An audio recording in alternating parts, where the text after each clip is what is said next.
बातमी आपल्या हक्काची। राष्ट्रवादी काँग्रेसच्या माध्यमातून एका उघड्यावर पडलेल्या कुटुंबाला न्याय द्यायची भूमिका असेल असं समजू। साधारण 1.5-2 वर्षापूर्वी नवनाथ मोरे नावाचा एक धनगर समाजातील शिरवावीचा गरीब कार्यकर्ता रोजगारानं जाऊन आपलं पोट भरणार आहे आणि कार्यक्रमाच्या निमित्तानं अनेक वेळेला व्यासपीठावर अतिशय चांगला वक्ता म्हणून थोडक्या कालावधीमध्ये नवनाथनं सरसंबंध तालुक्यामध्ये लोकप्रियता मिळवली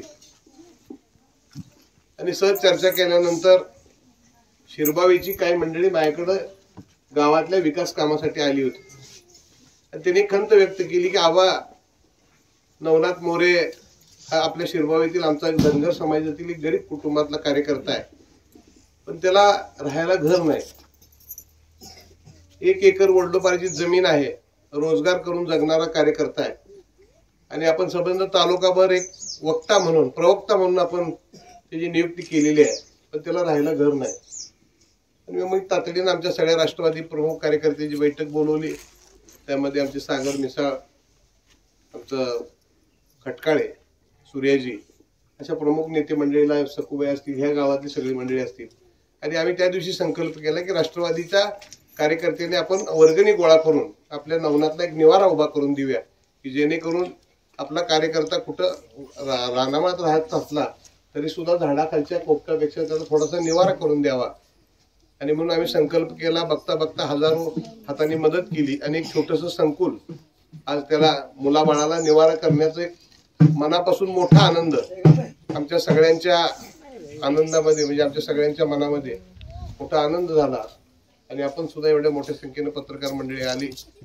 माझ्या माहितीप्रमाणे एखाद्या पक्षानं आपल्यातल्या एका गरीब कार्यकर्त्याला स्वनिधीतून वर्गणी गोळा करून त्याचा निवारा, त्याचं आयुष्य उभा करून देण्याचा महाराष्ट्रातला सगळ्या पक्षातला एकमेव आमचा केलेला संकल्प पूर्ण झाला असेल असं मला या निमित्तानं वाटतो। आदरणीय अजितदादांच्या नेतृत्वाखाली राष्ट्रवादी काँग्रेसमध्ये काम करत असताना गरीब घटक आम्ही डोळ्यासमोर ठेवलेला आहे आणि छोटासा कार्यक्रम आहे। तर पत्रकार मंडळींना मी मनापासून स्वागत करतो, धन्यवाद देतो की ती मंडळी या ठिकाणी आली की पडद्यामागं बरंच नसतं पण ते समाजामध्ये कधी येत नाही, परंतु अशाही काही गोष्टी आहेत की ज्या सातत्यानं समाजाच्या पुढे याव्यात।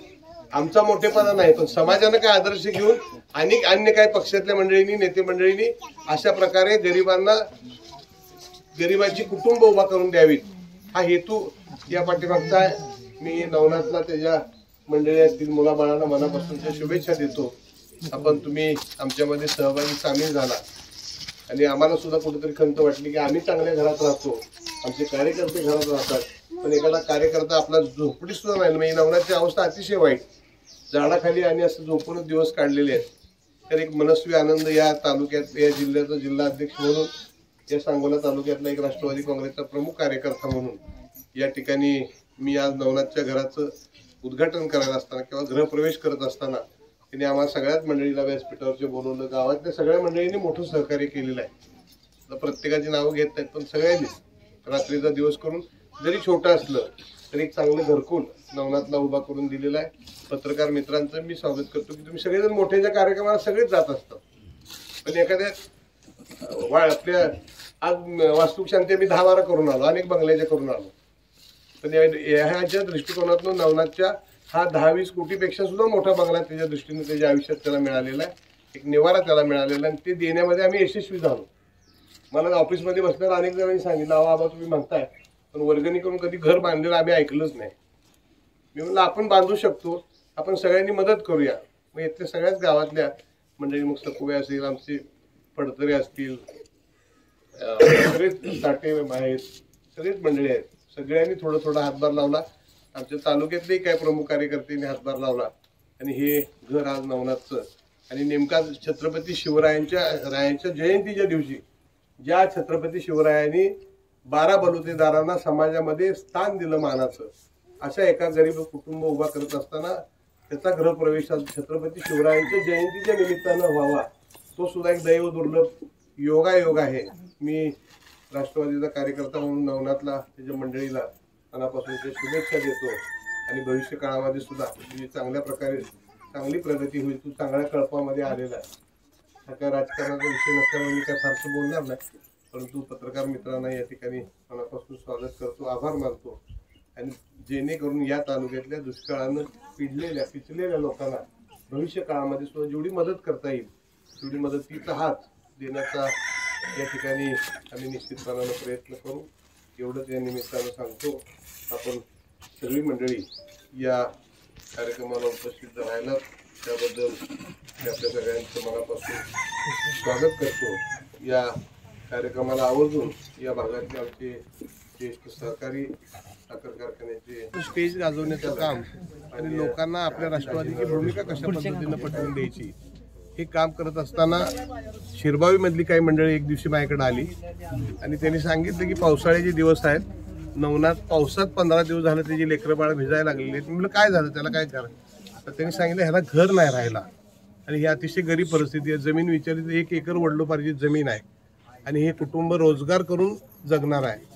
तर त्याच दिवशी मी शिरबावीतली काही प्रमुख मंडळी आमची राष्ट्रवादीतली सगळी मंडळी बोलवली आणि आम्ही एक संकल्प केला की येत्या काही दिवसामध्ये आपण नवनाथला राष्ट्रवादी काँग्रेसच्या माध्यमातून एक घर निवारा आपण उभा करून देऊया आणि एखाद्या ह्या कार्यकर्त्याचं घर आपण उभा करूया. आणि बघता बघता आमच्या सगळ्या कार्यकर्त्यांनी आमची सगळ्यांनी वर्गणी केली. आम्ही सगळ्यांनी मिळून त्यामध्ये सहभाग घेतला आणि एक साधारणपणानं 2-4 लाखापर्यंत हे घर उभा झालं. आणि आज नेमकं शिवजयंतीच्या दिवशी आज त्या घराची वास्तुशांती आणि गृहप्रवेश होतोय. याचा मनापासूनचा अतिशय मोठा आनंद मला आणि आमच्या तालुक्यातल्या सगळ्या कार्यकर्त्याला निश्चितपणानं आहे. आदरणीय अजितदादांच्या नेतृत्वाखाली राष्ट्रवादी काँग्रेसमध्ये काम करत असताना एखाद्या गरीबाचं घर उभा करून देणं आणि ती पक्षाच्या माध्यमातून, मला वाटतं महाराष्ट्राच्या राजकीय इतिहासामध्ये पक्षी इतिहासामध्ये असं पहिलंच ही घटना घडलेली असेल. आणि विशेष म्हणजे आज ज्या छत्रपती शिवरायांनी महाराष्ट्र भारत घडविला उभा केला, ज्यांचा आदर्श संबंध जग घेतं, अशा छत्रपती शिवरायांच्या जन्मदिनी हा नवनाथला आम्ही त्याच्या घरामध्ये सन्मानानं प्रवेश करायला लावतोय. इतर नेत्यांना तुम्ही काय संदेश देताल? आता इतर नेत्यांनी काय घ्यावा हा त्यांचा विषय आहे, परंतु मी एक सर्वसामान्य काम करणारा कार्यकर्ता आहे. माझे वडील कैलासवासी आमदार काकासाहेब साळुंके पाटील आणि माझ्या आई हरिभक्त परायण शारदादेवी साळुंके यांचा वारसा मला मिळालेला आहे. आणि सर्वसामान्य कुटुंबाची सेवा करणं हा सेवाभाव माझ्या कुटुंबाचा आहे. आणि मी माझ्या तालुक्यातला पक्ष ते माझं कुटुंब म्हणून मी काम करतो. त्यामुळं असे अनेक प्रपंच भविष्य काळामध्ये सुद्धा आम्ही उभा करू असा संकल्प नवनाथच्या आजच्या घराच्या वाढदिवसाच्या निमित्तानं आणि छत्रपती शिवरायांच्या जयंतीच्या निमित्तानं. खरोखरच आज हिंदवी स्वराज्याचे संस्थापक छत्रपती शिवाजी महाराज यांच्या जयंतीच्या औत्सुक्य साधून मी ह्याच्या पाठीमागं विरोध पक्षामध्ये काम करत होतो. माझं आयुष्य माझ्या वडिलांचं आणि माझी हयाती पक्षामध्ये गेलेली आहे. परंतु अनेक लोकांनी या ठिकाणी मला घर देण्याचं छाडछीड केलं. परंतु मी ताटे भाऊसाहेब, कांतीलाल फरतेडे असतील, पांडुरंग नंदवडे असतील, सकुताई असतील यांच्या मार्गदर्शनाखाली मी एके दिवशी आम्ही बसल्यानंतर राष्ट्रवादी काँग्रेसमध्ये प्रवेश केला. आणि तिथून प्रवेश केल्यानंतर मला आबाकडे ती कार्यकर्ते गेले की खरोखरच नवनाथला घर नाही. आणि त्यांनी खरोखर माझा विचार केला. मी 15 दिवस महिन्यात पावसात काढलेले माझ्या कुटुंबानं, मी आणि माझ्या मुलांनी, माझ्या आईने.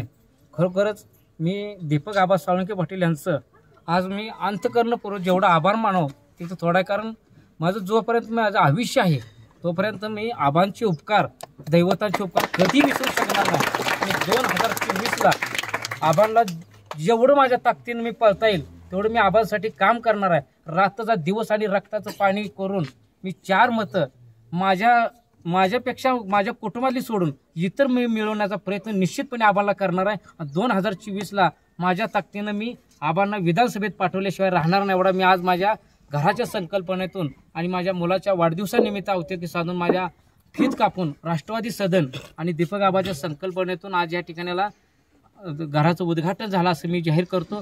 सोलापूर जिल्ह्यातील तसेच सांगोला तालुक्यातील महत्त्वाच्या आणि ताज्या बातम्या पाहण्यासाठी आजच आमच्या पंचनामा लाईव्ह न्यूज चॅनलला यूट्यूबवर सबस्क्राईब करा आणि बेल आयकॉन प्रेस करा.